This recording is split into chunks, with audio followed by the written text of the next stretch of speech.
We now come to the topic that really is the culmination of all the work we've done, involving sequences and series. It is all the tests for convergence, all the work we've done with series really is to get to this big notion of a power series.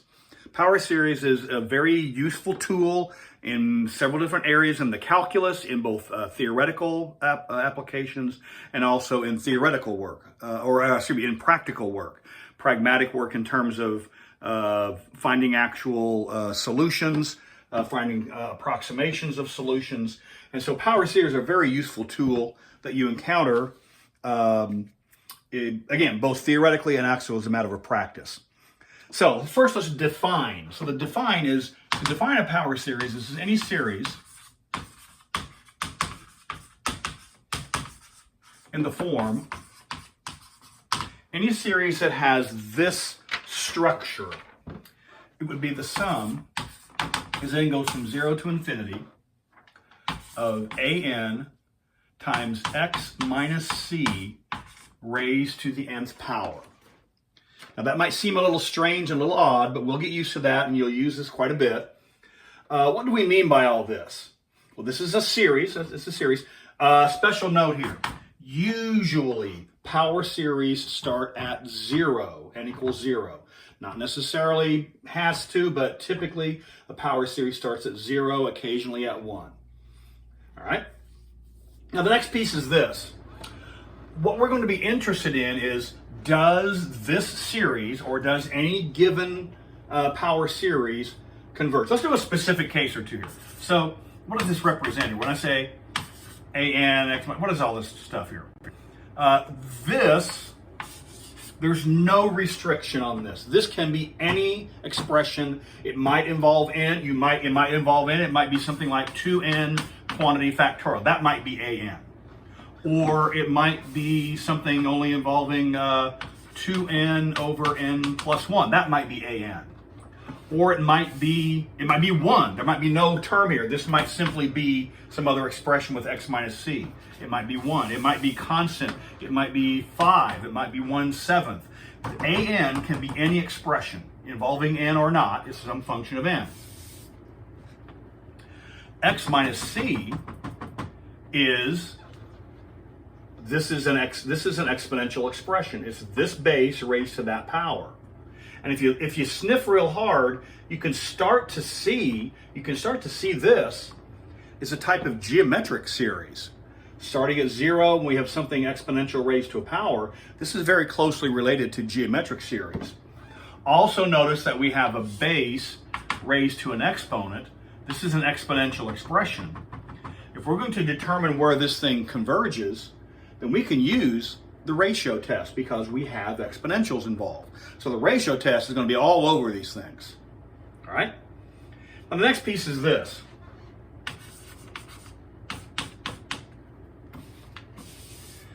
Very often what you'll see is x raised to the n. There is no value of c. What should be clear is these are the same thing if c is equal to 0. If c is equal to 0, this decomposes into this. All right? So this term and this term are identical if c is equal to 0. In fact, this is the same thing as that, assuming c is equal to 0. All right? What we call this, the phrase we use is, this is centered at c, or we say c is the center. Now, a little bit more detail on that as we get into our work later on, but when we say this is centered at c, all right? So let's do some specific cases. In this case, notice that c is equal to 0. This, if there is no minus c or something going on here, this is centered at 0. We assume c is equal to 0. The center is at 0. So let's do some specific cases here. So now this is just, what is the value of c? Suppose we have 1 over n times x minus 3 to the n. So what is c for this problem? Well, there's an. We don't care about that. In this case, c is equal to 3. This is a power series centered at 3. Right? right? What do we mean by when we say sum n equals 0 to infinity of, let's say it's 2n factorial over n plus 1, and this is x plus 2 to the n. Now notice this is not centered at 2, because this is the same thing as x minus negative 2 to the n. Here, the center is at negative 2. It's very similar to the horizontal shifting that you learned way back in basic college algebra or somewhere. If you add 2, it's actually shifted to the left. The center is at negative 2. If you subtract 3, it's actually shifted 3 units to the right. It's centered at positive 3. And then similarly, if we just have something like 0 to infinity, if I just have x to the n over n factorial, remember this is the same thing.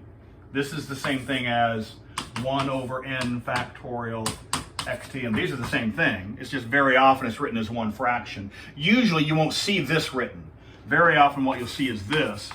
In this example, you would see 2n factorial times x plus 2 to the n in the everything in the numerator. Usually these are expressed as a single fraction. Not necessarily always. They don't need to be, but usually that's the way this is done. Typically you wouldn't see this. You would see this. You would see x minus 3 to the n over n. You would express this as a single fraction, not as this extended with a coefficient out here. So similarly, this is done that way. Here the center is at 0, because this is the same thing as x minus 0 to the n. So the center is at 0. All right?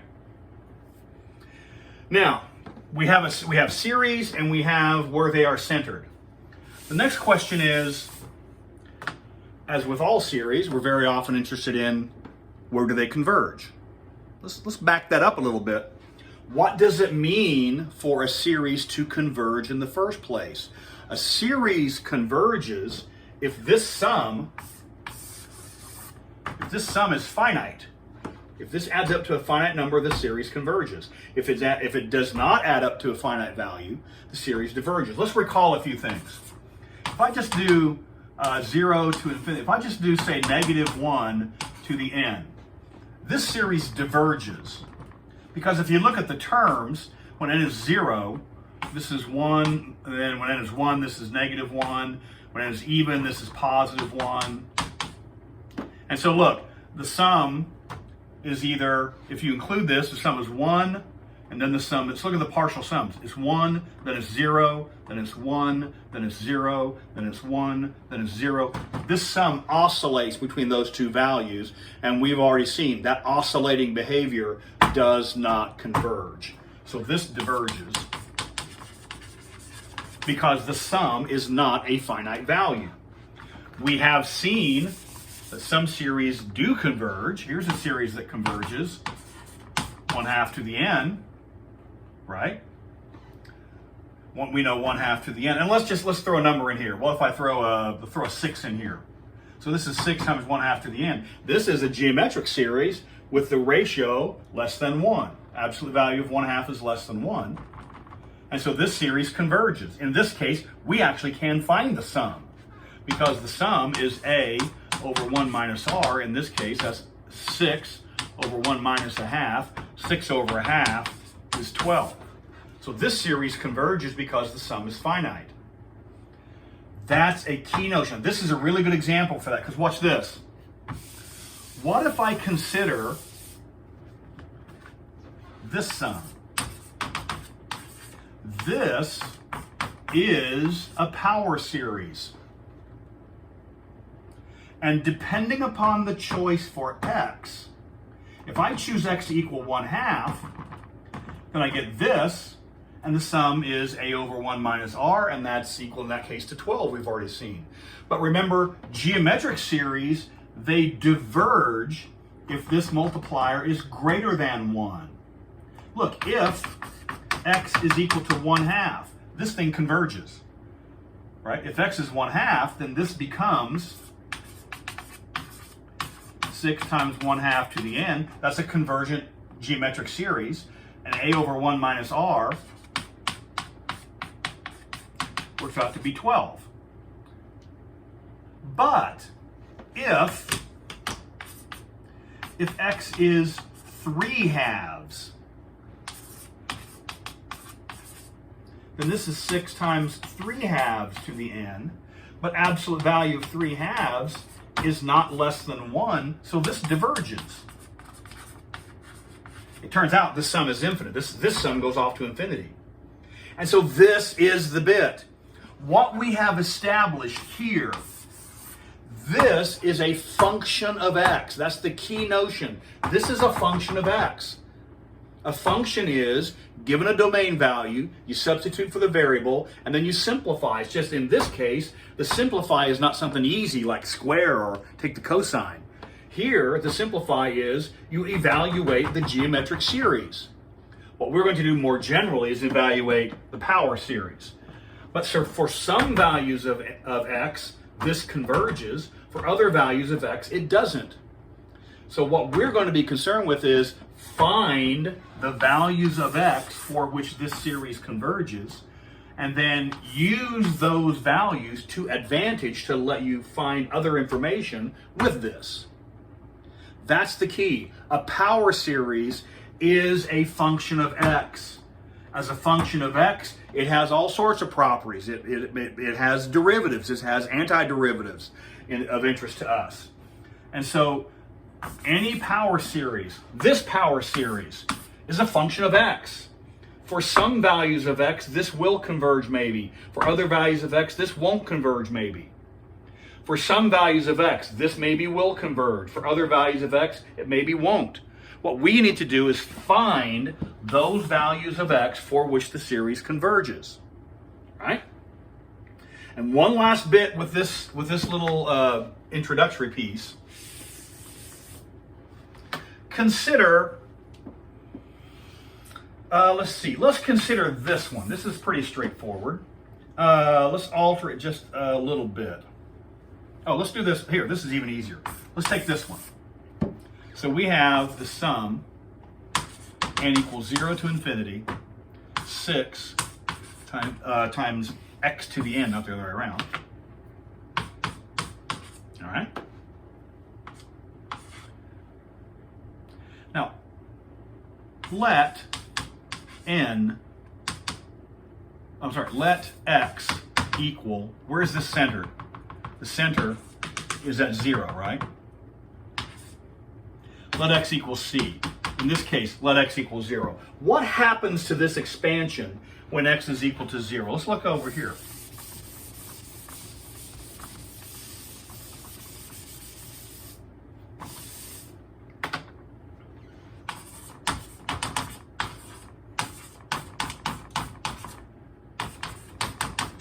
We did 1/2 here a while ago. What does this look like when x is 1/2? Well, if you expand, if x is 1/2, when n is 0, this is 6 times 1/2 to the 0, plus when n is 1, this is 6 times 1/2 to the first, plus when n is 2, this is 6 times 1/2 to the second, and so on, right?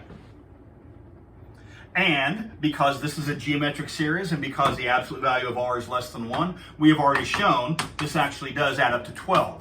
This series converges if x is 1/2. Right?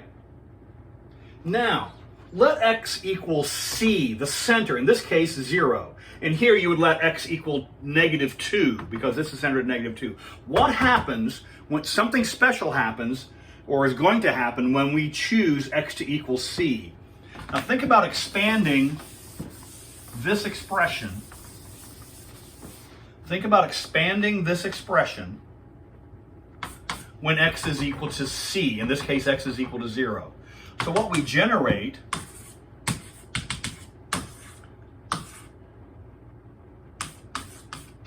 now you might think that expands out to 0 plus 0 plus 0 plus 0 plus 0 all the way out. It turns out that is not the case.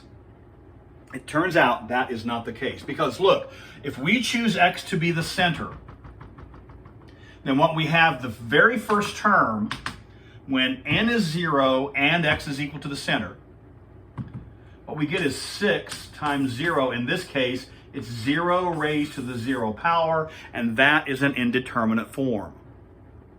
Well, let's leave that for now. Now, what happens when n is 1? 6 times 0 to the first plus 6 times 0 to the second plus 6 times 0 to the third plus, and so on out. Well, there's no problem there. 0 to the third power is 0. This is 0. That does fall out. 0 squared is 0. That does fall out. 0 to the first is 0. That does fall out.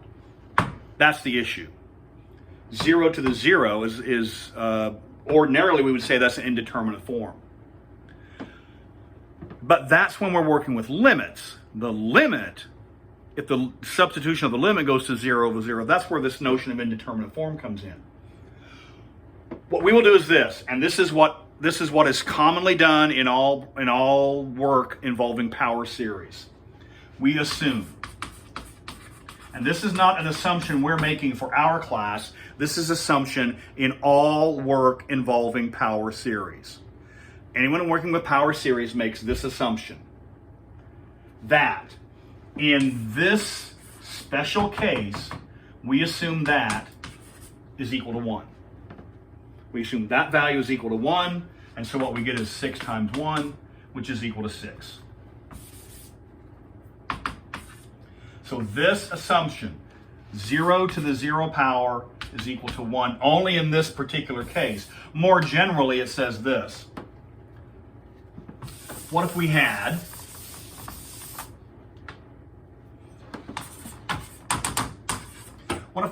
let's say, negative 1 to the n, but now we have x minus 4 to the n. This is centered at 4. This is centered at 4, right? Let's make this a little bit more elaborate here. Let's make this as, oh, we don't want that. Let's make this as negative 1 to the n over n plus 1 factorial. I'll make it a little bit more elaborate. Let's assume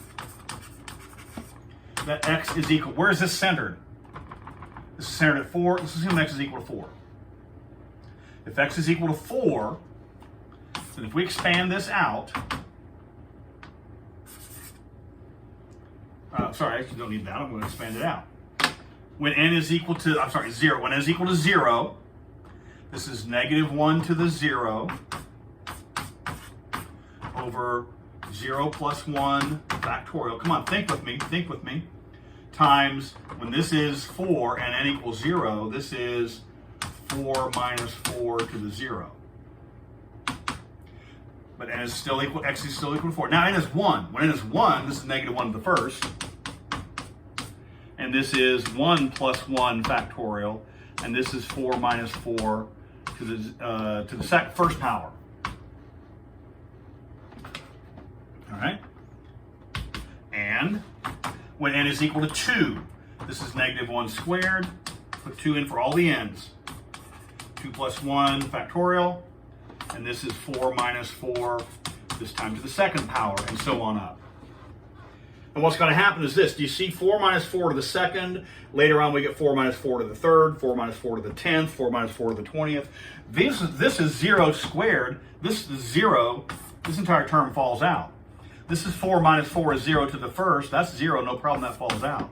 But this is 0 to the 0. But because of our special assumption, for a power series, special assumption, this is assumed to be 1. Therefore, this is used to evaluate this. Negative 1 to the 0 is equal to 1. 0 plus 1 to 1 factorial is 1. So this is equal to 1 over 1, which is 1. All right? And so what that means is, if we assume x is equal to 4, the sum is finite. Here, if we assume x is equal to 0, the sum is finite.